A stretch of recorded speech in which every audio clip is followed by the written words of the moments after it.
We could be live now. I don't know. 3, 2, 1. Hi. Welcome to the Enlightened Couch Potato podcast, and welcome to the apocalypse. Yay! I'm calling it. What am I calling it? I wrote it down. What is it? The Stay Away-a-thon? Stay Away-a-thon. The Stay Away-a-thon. I like it. Yeah. Okay. But what are we in? I'm in like day 5 or 6 of the Stay Away-a-thon. So I'm finding our live video on our Facebook page, and I'm going to share that out. I'm Adrianne Gunn today, pretty sure. I'm Nicholas Rave, and as we said, this is the Enlightened Couch Potato podcast. Our mission here is to teach people how to watch movies and TV for maximum psychological and spiritual development. And what an amazing time to be talking about that very subject. Yeah, it's possible that some of us have more time to be watching TV for all kinds of reasons. Respite, distraction, pleasure, holy fuck, boredom, whatever state you find yourself in, or for whatever reason you're reaching for your remote or pressing your space bar on entertainment right now. We want to help you TV it more deeply than you were TVing it before.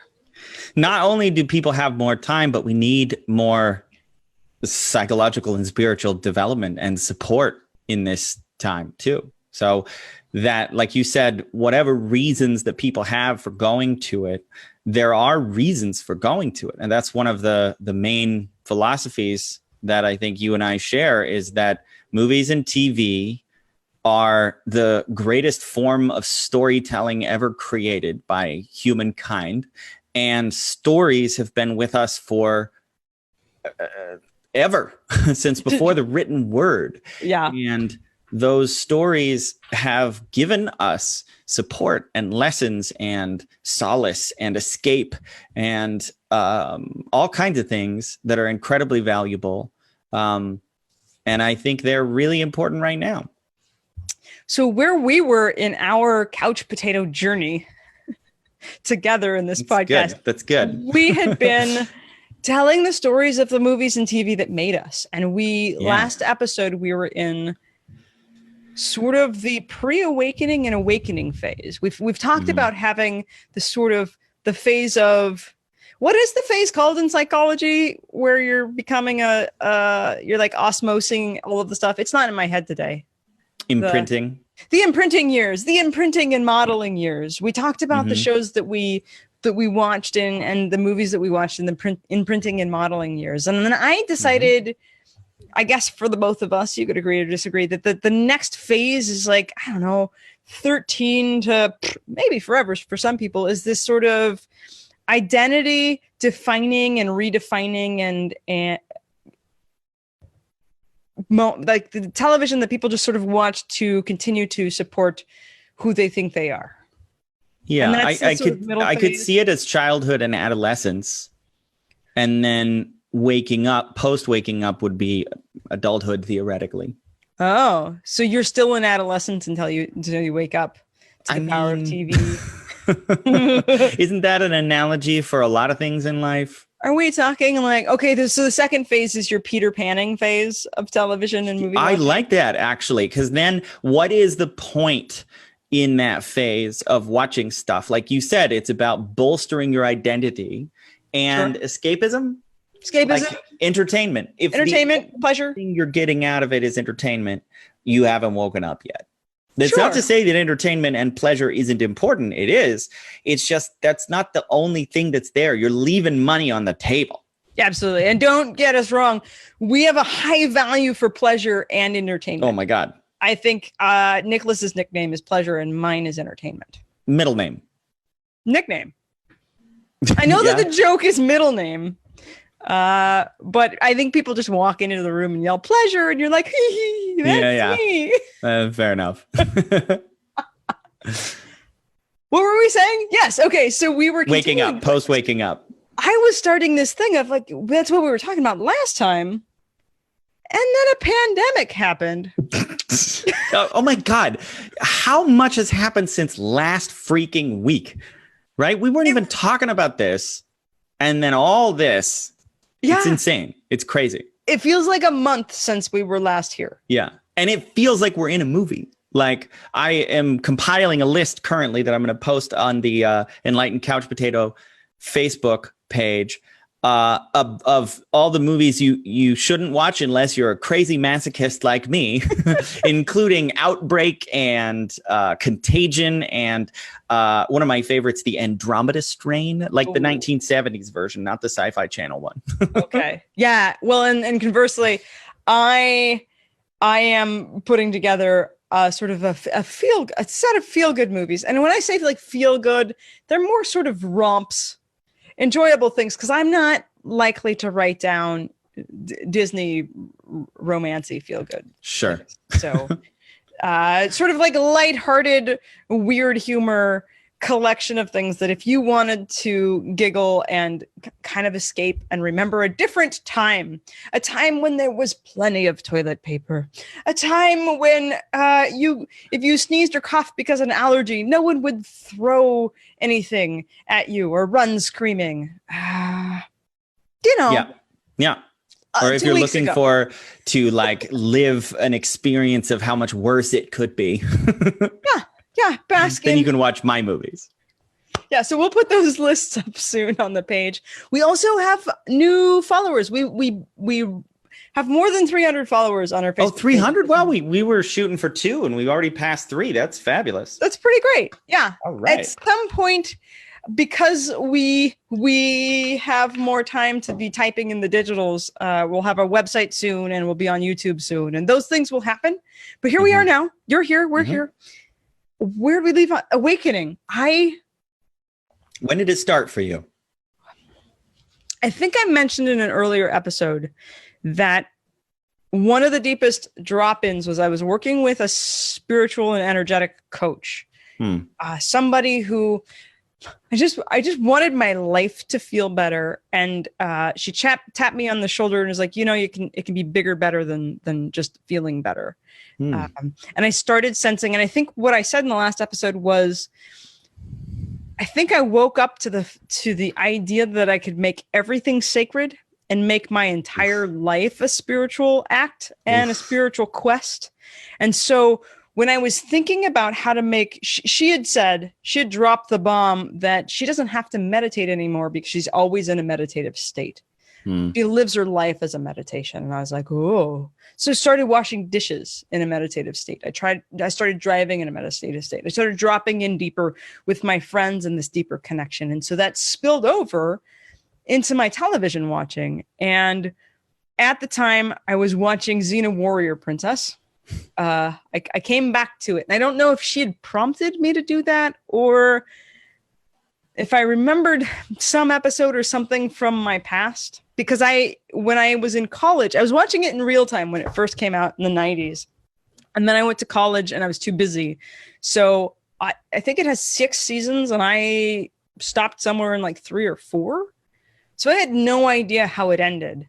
And I remember some of the themes that show up in this show. So the show is Xena, who was a kind of rambunctious younger person whose town was attacked by warlords.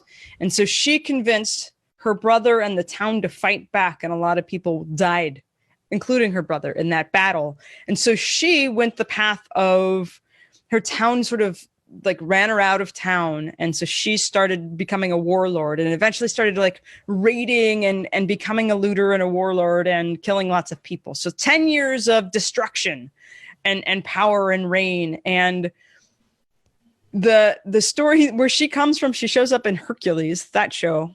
And her arc is that she goes from warlord to beginning a path of redemption. So the start of Xena Warrior Princess is this rambunctious person who's done a lot of destruction, trying to do a day at a time, an inch at a time, a different battle, protecting new people at a time, trying to redeem herself. And in these early stages, she meets a young girl, Gabrielle, who is a writer, a bard, a storyteller, who also was just very, just like seeking the like pleasures and joy and travels and adventure of life. She's too just feisty for her town. So she wants Xena to like, take me with you. My town is boring. And so she's the more innocent character who over time you get a character that's going from dark to light, redemptive qualities and what that path means. And you have another one who's an innocent, who's now her path is becoming a warrior. And these ideas in my own world of, I have some years where I called them my asshole years, and I usually call them my inadvertent asshole years, but I know that some of those moments I was doing on purpose. So I had both these colors of story in my, the younger me, innocent, that things happened to, and I had to survive them. And then the older me, sort of hurt and damaged, rambunctious, and healing. So as I was watching this show, I noticed that a lot of my old stories and paths were sort of healing. And I felt, I would watch the show and I would almost feel the entire room sort of disappear and expand, and had this like tingly sensation in my body as I was watching this story. And I felt very, very inspired. In addition to getting like healings as I was watching it, I felt very inspired to take up martial arts or boxing or fighting. Every time I watch this, I'm like, I feel like there's something in the story. Every time I watch a boxing movie or warrior movie or action flick, something inside me lights up as it's a cellular memory or something. And I want to explore it. So I also started doing some martial arts and fighting and striking, like boxing striking lessons, while I was watching this show. And right now I can't give you a list of what I specifically healed, but this show cemented this idea of what it's like to live your life on a spiritual quest and a journey for either redemption or a kind of codifying of a warrior thing. And I don't know if I just invented that word or used it different, but igniting and gaining mastery of your skills over time. That's what the show showed me. And it was sort of a mirror of what I was doing in my own life. That was the beginning of my awakening. So a lot of it was like living through the character. Like well, her journey became your journey and her breakthroughs became yours. Both characters. Yeah. That's a good point. It's not just the one. There's a deep, deep theme of friendship and love and solidarity. Again, in a lot of my earlier things, I talked about how like brotherhood and friendship as the most loving relationship that you can have. Like they would have, at some point they admit that the two are soulmates and that becomes a different story, but they also had loves in the thing, and their friendship was the strongest through point there. So like owning this chosen family theme, which was a big thing in my own life. Yeah. Well, see, these are the examples of like the specific, like you're like, I couldn't possibly list them all, but like some of them are like the warrior thing that you talked about, the purpose, spiritual quest thing, the chosen family thing. These are like specific insights that you can point to that show as having healed for you. Right. And this deep theme of light and dark, what does that mean? Innocence and innocence lost, and this idea of self-forgiveness is a really, really big theme. Like when does one become, like Xena's thing is like, is she really a hero? At what point does she cross over and then be like have her rectify her past? That's a big theme in there too. Cool. What about your world?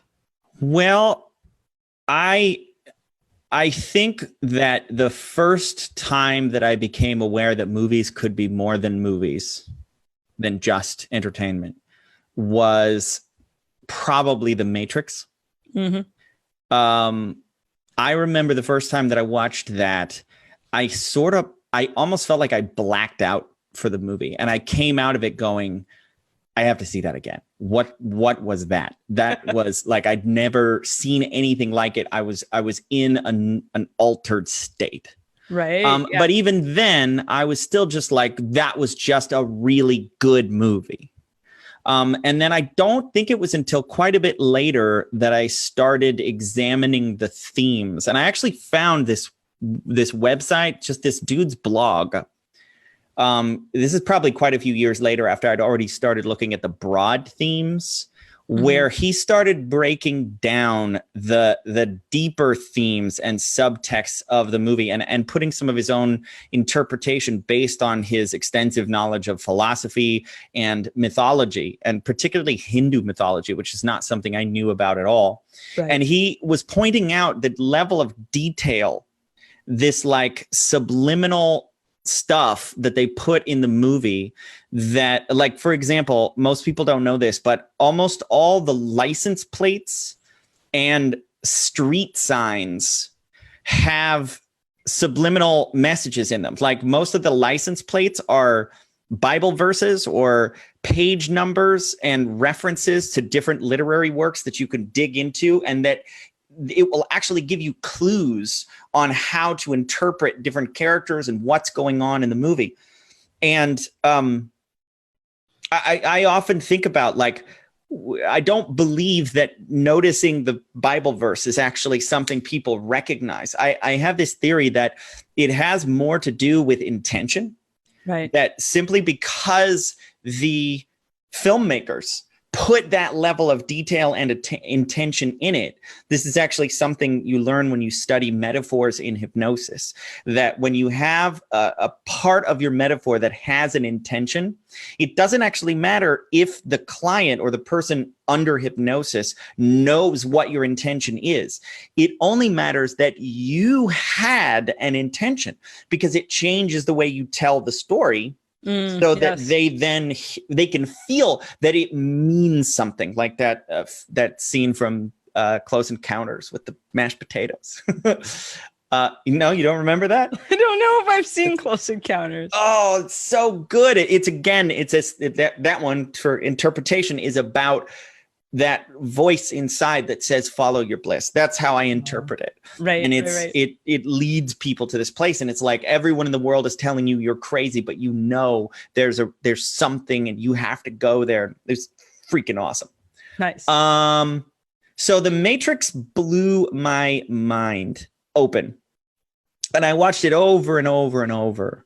But I think that I thought that movie was special. So there was another movie. I thought that it was like that. These people are geniuses, and most movies aren't like this. This movie is unique and different. And granted, I think there are some movies that have deeper levels of subtext, but it wasn't until later that I started to open up to, oh wait, there's a lot more. Can I share a second one? Yeah, go. Okay. So this was a really important moment. And I feel like I shared this story before, but you don't remember it. So I'm going to tell it again. So I like scary movies. And it took me a long time to get okay with that. I actually had a lot of weird judgment on it. Like, I thought that I was like a psychopath or something for a long time because I liked scary, like disturbing movies. It took me a long time and a lot of deep introspection to realize, like, that's not what it's about. Like, it doesn't mean you want it to happen just because you are watching this movie. It's different than that. So I was watching this movie called The Babadook. Some people think that it's pretty scary. Other people are like, that's not a scary movie. It scared the ever-living shit out of me. Keep in mind, I was watching it at midnight alone because my wife hates scary movies and my son was like 2 at the time, so he wasn't going to watch. So I put everybody to bed. I sat out there. I watched it on my big screen in the dark in the living room. And at the end of the movie, I was like, and I turned on all the lights.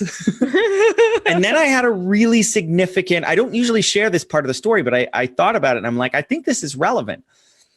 It was like I had this moment where I was asking the question, is this movie actually deep? Or am I just over interpreting?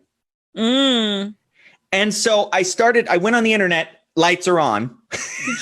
I went on the internet and I looked up the writer and the director and the star, and I looked up interviews and stuff. And I think it's an Australian made film. Okay. And I think almost everybody made the movie are women, and like the director, the writer, the star. And I started listening to interviews, and I just got this sense that I'm like, holy shit, I think they knew exactly what the fuck they were doing. Like, I don't think I'm overinterpreting it. I think they actually meant that to be in there. Right. Now, there's an interesting thought there that I'm like, I didn't want to overinterpret it if they didn't mean it. Because there was this thought that I'm like, well, I'm an idiot then. I'm just seeing stuff where there isn't anything. And I wanted permission by looking up the people who made it to be like, no, it's okay for you to interpret this more deeply. Right. So after I got that permission, after I was like, it gave me the sense of trust that I'm like, I can let this in. Mm-hmm. So then I started listening to this voice inside, and it said, turn out the lights. So I turned out the lights and I sat in my living room in the dark. And I remember I could just feel terror. Yes. Like I can feel it crawling up the back of my neck right now. I swear to you, as I was just sitting there in the room staring forward, I could see the shadows moving in like this. I think I was hallucinating. I think I was full on, and I had this voice that kept repeating over and over in my head. It said, you don't have to be afraid of fear. You don't have to be afraid of fear. Over and over and over. And I don't know how long I sat there in the dark feeling fear. Like, what does fear actually feel like in your body? Right. And I could feel where I felt it. I could feel what. And from that insight, that has led to a series of breakthroughs that I've had personally about recognizing how afraid of fear itself that I have been in my life, and afraid of acknowledging fear. Like I'll share this now, and then I want to make another video about this on my own stuff at some point that I've been thinking about. I had an insight on Saturday or Sunday that was about upgrading what I've been feeling from anxiety to fear right now about all this shit that's going down in the world. Yeah. And when I realized that I have heard everybody saying, oh, I'm feeling a lot of anxiety, and I was saying I'm feeling a lot of anxiety, something shifted for me when I said, this is not anxiety. I am scared. Yeah. I'm afraid. I am scared about the future. I am scared about what's going to happen. I'm scared about the uncertainty of it all. And just saying that would have been absolutely impossible before going through this experience. And not only that, I wouldn't even, if you had asked me, are you afraid? I would have been like, no. And I would have believed it. I wasn't like, no, I just don't want to tell them. I couldn't tell you. It's like after that experience, I started going, oh, I'm feeling this feeling. What is this? Oh, that's fear. Yep. Oh, shit. I've been feeling that feeling all my life. Yes. And I've never acknowledged it before. Mm-hmm. I relate. Yep. Okay, so that's a good example of like a movie that I have no idea what level of intention the people who created that movie, but holy crap, did that movie change my life in a really significant way. And it was a visceral, like, I'm different now afterwards. Yeah. That's fun. My side note on that is fear is an interesting thing. I think I've talked in my own shows. Nicholas and I, you have two podcasts and another one coming, and I have two shows that I do, and then we do individual videos. Anyway, we're putting stuff out in the world. So I grew up in boy world. I think we talked about this in this show, and I've talked a bit on another show. And one of the rules, if you read Lewis C. Howe's Masks of Masculinity. It's an amazing book. Everyone should read it because masculinity, given the patriarchy is the fun nickname for the way that our culture sort of is formed here in the United States. There are these rules for how we're supposed to be. And all of the genders adopt these rules because masculinity was supposed to be the ideal. And part of that is pretending that you know everything, pretending you've got your shit together, pretending that you don't feel fear. Right. So at some point in the adventure between Nicholas and I, before we started pressing record on this project, Nicholas started embracing emotions and bioenergetics. And I was thinking, I keep hearing people say things about emotions being valuable. That's weird. That's weird. That's not what Spock told me.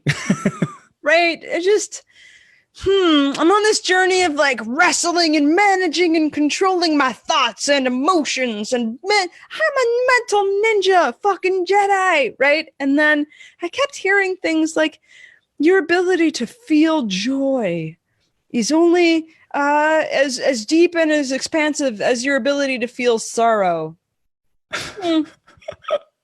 Feel like fucking what? Sure. And so I got a therapist who specializes in somatic, like paying attention to your body. Apparently your emotions and your body are important, both those things. And that's not in the rules of boy code. What? So yeah, in the last few years, and I didn't buy into it. I had this journey of like, maybe there's something to this. And I stayed in maybe there's something to this, like emotions and bodies are like good and should be prioritized world for about three years. I was just like, I'm just going to follow this rumor. I'm not so sure because mostly what happened is as I began to allow myself to feel feelings and pay attention to them and not push them away, sometimes shit gets worse. Before it was excruciating. I felt so many feelings that I hadn't before. And one of the fun ones in there was fear, which apparently I feel a lot. And usually I feel it in the times where I'm like, I got this. Apparently one of the layers of the I got this feeling that I have is there's some fear there. And one of the things that I do with fear is get like inspired to action. It's cool. It's a cool strategy.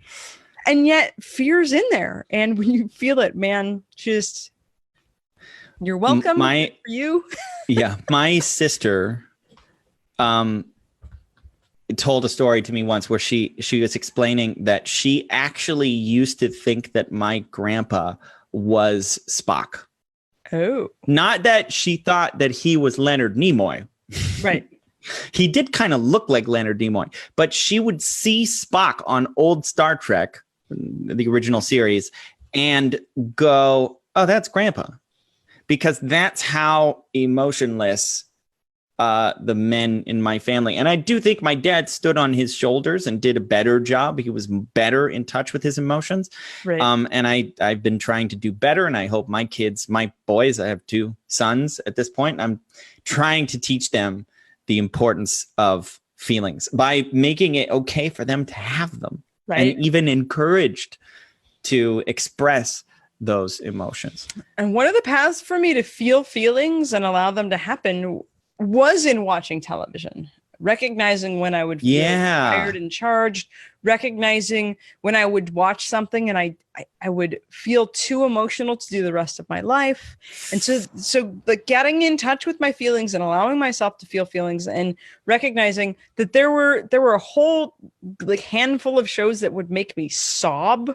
Like, I think it was Glee and Grey's Anatomy would be my sobbing Thursday. And I tried watching those in the mornings and I would choke on my eggs because I would be trying to fight back tears at some point. I was like, I think I just need to watch this in the evening time when I can sleep it out if I let myself cry. And now the adventure is I'm often surprised at when I just start sobbing uncontrollably and I don't even know why. I think I posted on our site, I was watching The Flash The Flash is not my favorite show. And it also makes me grumpy when The Flash, which is not my favorite show, I don't think it's the best executed show ever, does make me cry uncontrollably for no good reason. I've cried at The Flash. Yeah. There was an episode with Grodd, this big gorilla. Yeah. And the gorilla was talking about redemption and freedom and wanting to not be in a cage. And I was just like, oh, started sobbing and allowing myself while I'm watching these shows to actually let the tears come, and sometimes pausing it to just continue crying and sobbing, or like robbing or feeling whatever I'm feeling on my couch. Yeah, that's a good technique. Yeah, it's been huge. I used to not be able, the only way I could cry was watching stuff. Yes. Movies and TV. And in real life, it was the emotions. Like, I came to find out that I was afraid of the emotions. That was the problem. Is part of feeling emotions is you have to surrender. And in order to surrender, you have to let go of control. And when you're in this state of like, must not lose control, then you don't ever feel those emotions. But movies, one of the techniques that I've used that you sort of alluded to there is when you're feeling something and it comes up in a movie or TV show, you can think of it like priming the pump. Mm-hmm. And there's something in here that's bringing something up, but it's not that that's making it. The feeling was already inside you, and it's just bringing it up to the surface. So pause the show and let it continue. Like, use that as a prompt that just brings it up. Pause what you're watching and then surrender to the feelings. Like, there's a really useful phrase that I love. Don't force it and don't fight it. Yeah. Don't force it. Don't fight it. Just surrender to it. Let it run its course. And when you're done, you'll be better for it because it's out of you and you're now more flexible and less afraid. And then you can turn the show back on. Yeah. Yeah. So I want to bring up right now, paying attention to the time that we have for today. Yes. Thank you. One of the biggest transitional moments for me around recognizing I'm making things sacred, making more things spiritual, accepting that I am on a spiritual quest, and all of the aspects of my life include that. The cementing moment for me was when I watched The Avengers.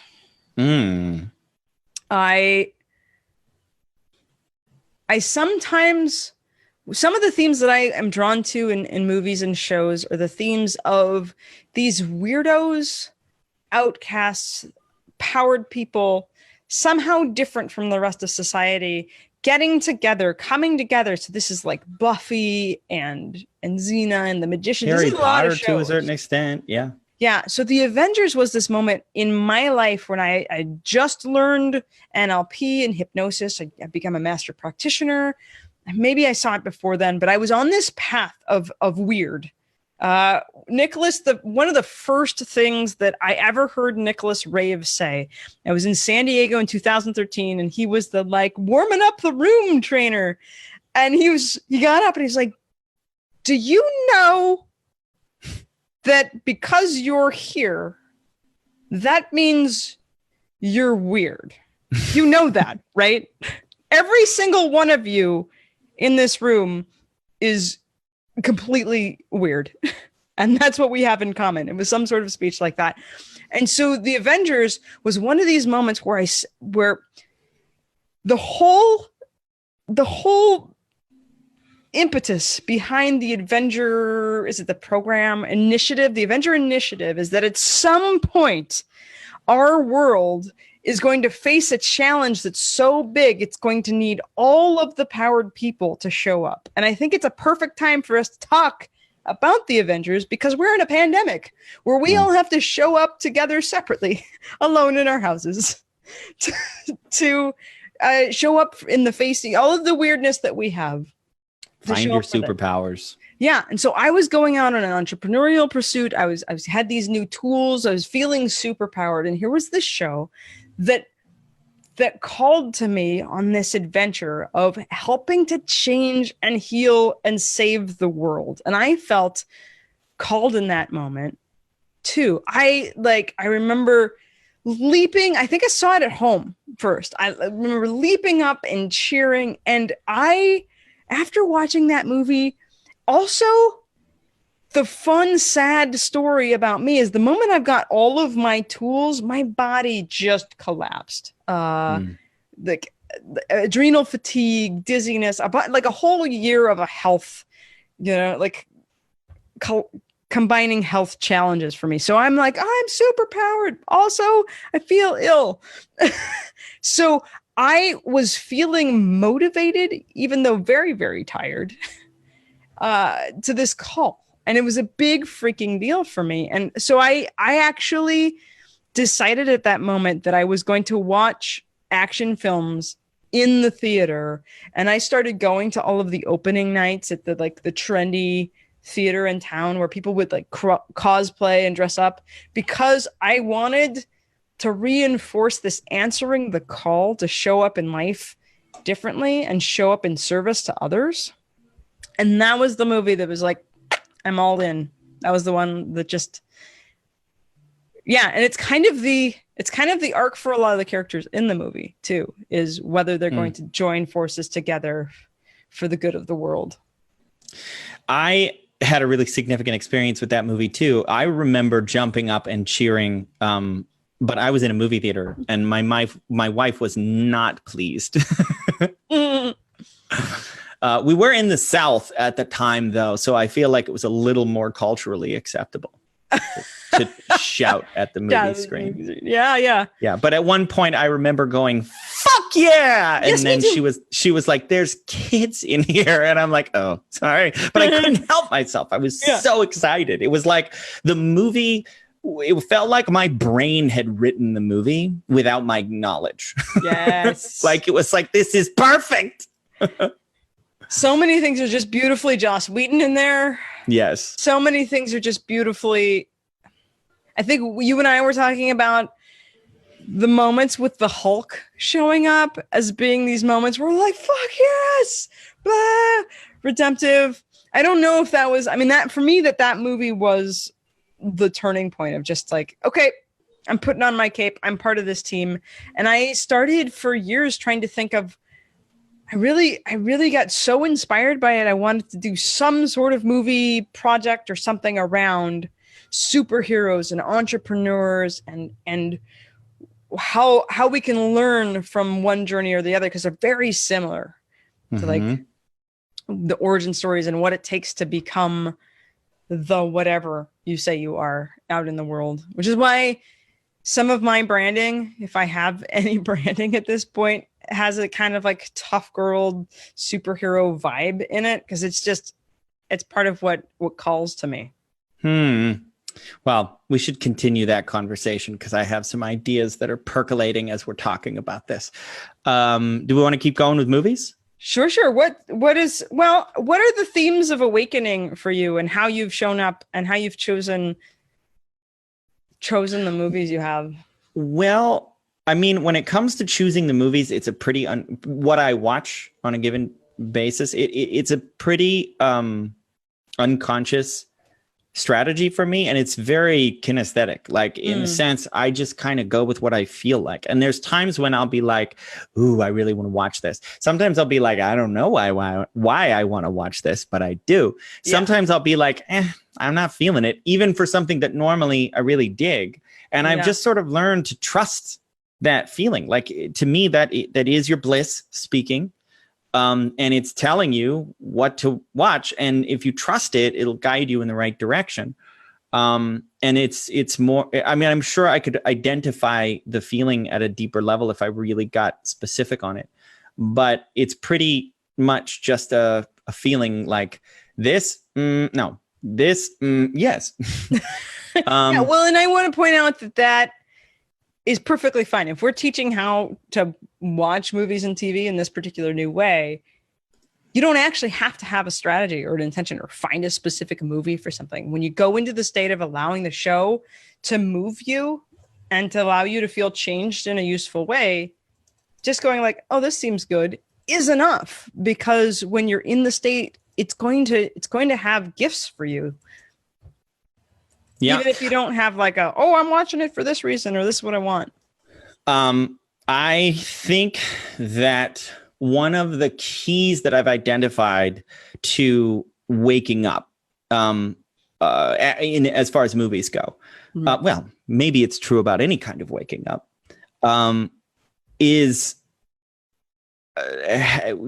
There's kind of two aspects of it. One that we've already talked about is having an intention.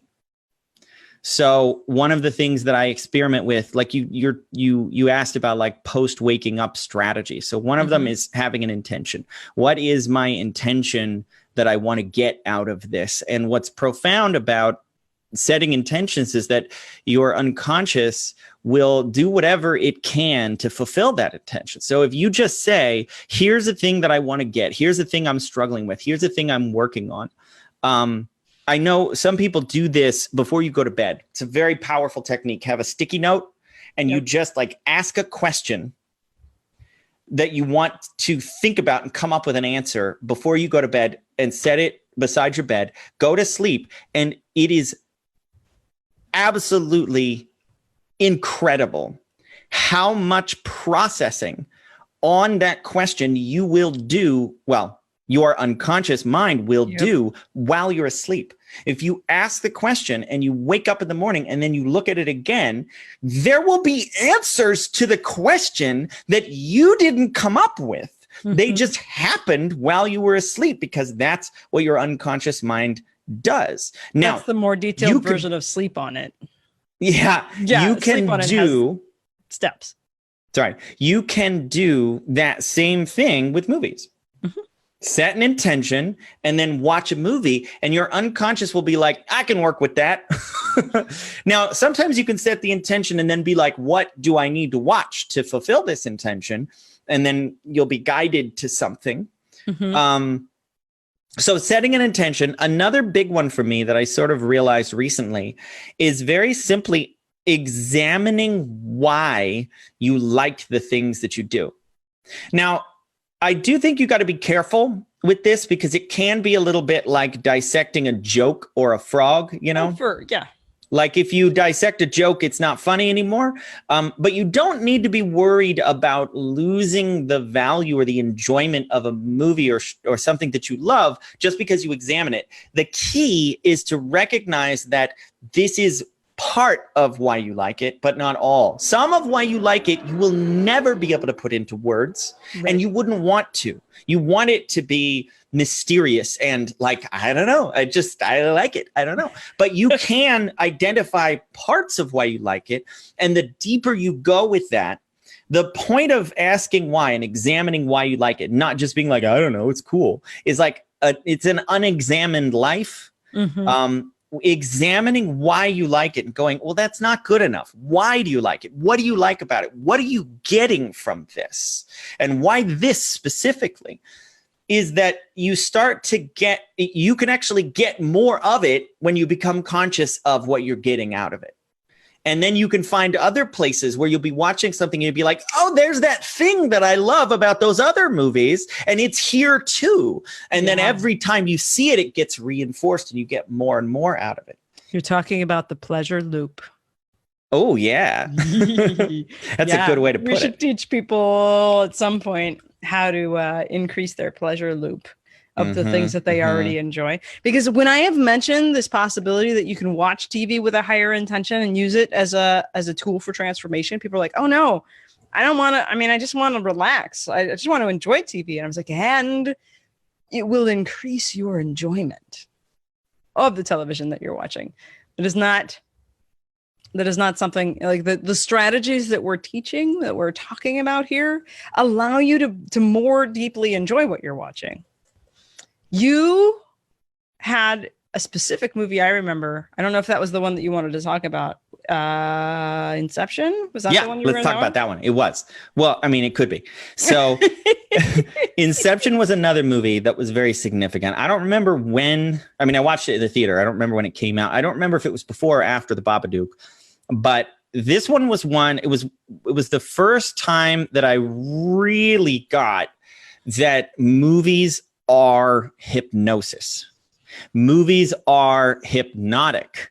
And because I'm a trained hypnotist, and one of the things that they do in that movie is they take a very specific and well understood hypnotic technique called fractionation. It's this idea of and open loops is another element of it. So it's this idea that when you're hypnotizing someone, you're telling them a story and someone is engaged in that story. And then as you're telling that story, at some point, you cut that story off or you leave that story and you transition to another story. And then that story is unfinished. And it's like some part of the mind is preoccupied by that first story. And it's going like, but wait, what was happening to, oh, okay. All right. I'll go on to the second story with you. And then you can open another loop and another loop. And each time you open one of these loops, the person goes deeper into a trance. And I'd never seen a movie where a hypnotic technique was so overtly utilized. And not only that, but it was integrated into the story structure, which this idea of each one, you go deeper. So I'm not even sure. I suspect he probably does, but I'm not even sure if Christopher Nolan knows about that hypnotic technique or process. He doesn't necessarily have to, because what he was just trying to do, like he may have stumbled on the technique just because he is a student of movies. Right. Yeah. And a lot of people have said the metaphor of that film is that it's about movies. That the metaphor, at least for him, is that it's about, like, there's a character, the architect is like the writer, and there's another character who's the director. And then it's about implanting a seed in someone's mind, which is about the most hypnotic concept you can. It's such a good example. And that really made me kind of wake up to this idea that good movies are hypnotic, period. Yeah. And whether that hypnosis is laughter or fear or love or triumph or whatever that feeling is, if you're feeling something, you're hypnotized. And that idea of like taking an idea and planting it, and then you start thinking about what is the seed that's being planted by other movies. And is there multiple seeds being planted at different times? And how much is your guard down when you're letting all that in? Yeah, well, and essentially, if we were to wrap up this series of the movies that made us, we're talking about the fact that every single movie that we have seen in our entire life planted a seed that grew in us. You and I, and you watching, that those seeds and ideas and concepts grew inside you, and they have become part of our culture. There's this living metaphors that exist within us that are also our stories. These are our, cave drawings. These movies are the things that we leave behind and live beyond our lifetime. I guess that's a period. There's a period at the end of that sentence. I mean, stories from a linguistic perspective go even deeper because when you think about it, your brain is a storytelling machine. Mm-hmm. That is its function, to take a rock and put it at the top of a small hill and set it down, and then to see it roll down.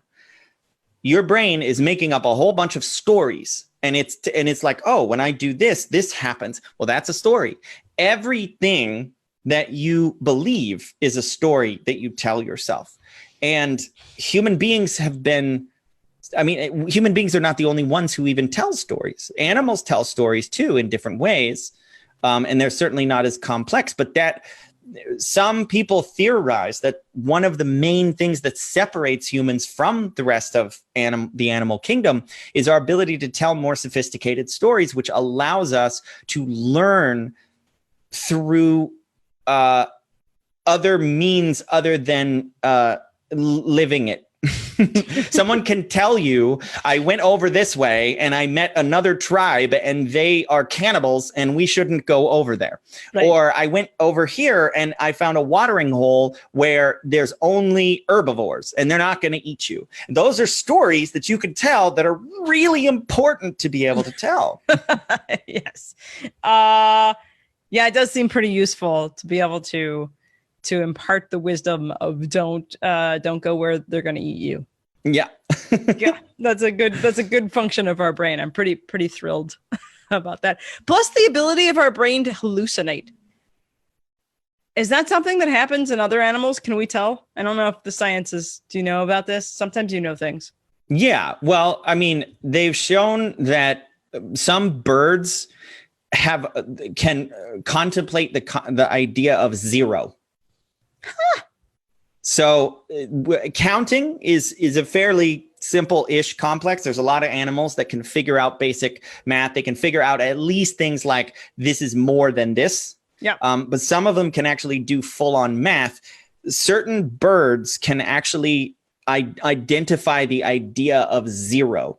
You can look up some YouTube videos on this. Right. And zero is a really abstract concept that necessitates a level of capacity to, I think, hallucinate. I mean, it depends on what you mean by hallucinate. Sure. Yeah. But some people would argue that you can't do anything without making a picture of yourself doing it first, or seeing yourself doing it first in some capacity. So it might be that animals can do that too. That and then as far as like dreams, we know that animals dream. Yeah, that's true. And we know that certain parts of their brain light up when you show a dog something that smells like their owner, even when their owner is not around. Certain parts of their brain will light up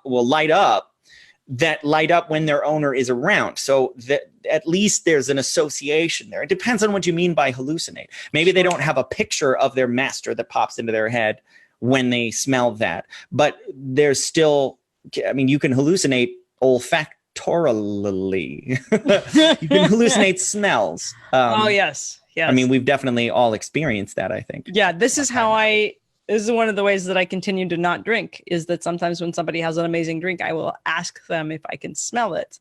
And then I will take on remembering how amazing it was to drink such a thing. And then my body remembers, oh, that's when I would smell that, I would then drink it, and then I would feel like this.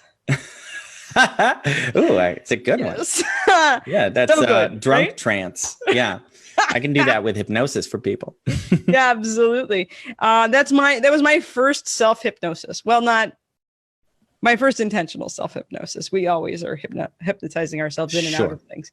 So, okay, we gotta wrap this minute. Up. Yeah, we're wrapping it up. Last minute. So if in this early stages of this amazing apocalyptic pandemic, what did I say? Stay away-a-thon. How does someone begin to wake up? How do we begin to wake up? What's the first step for right now? Just do the bits of ask your unconscious or tell your unconscious what you need and have it light up a movie for you? Does that sound like a first homework assignment? I think the first thing is to entertain the idea that movies and TV can be more than what you've ever thought. Opening yourself up to that idea and then getting curious about why do I like what I like, and to sort of install this trust that there is a reason and that it's deeper than you think. There's something you're getting out of it that you don't even know what it is. And maybe there's something deeper than you ever will be able to know. You can examine it, but ultimately this trust that you're not just wasting time. You're not just lazy. You're not just procrastinating. You're not just whatever the things are that we tell ourselves that cause us to tense up and not fully receive what is possible to receive from something. So that's part of opening your mind into that yes, receptive trance state. And then get curious about, okay, what am I trying to get from this? Why am I being drawn to this right now?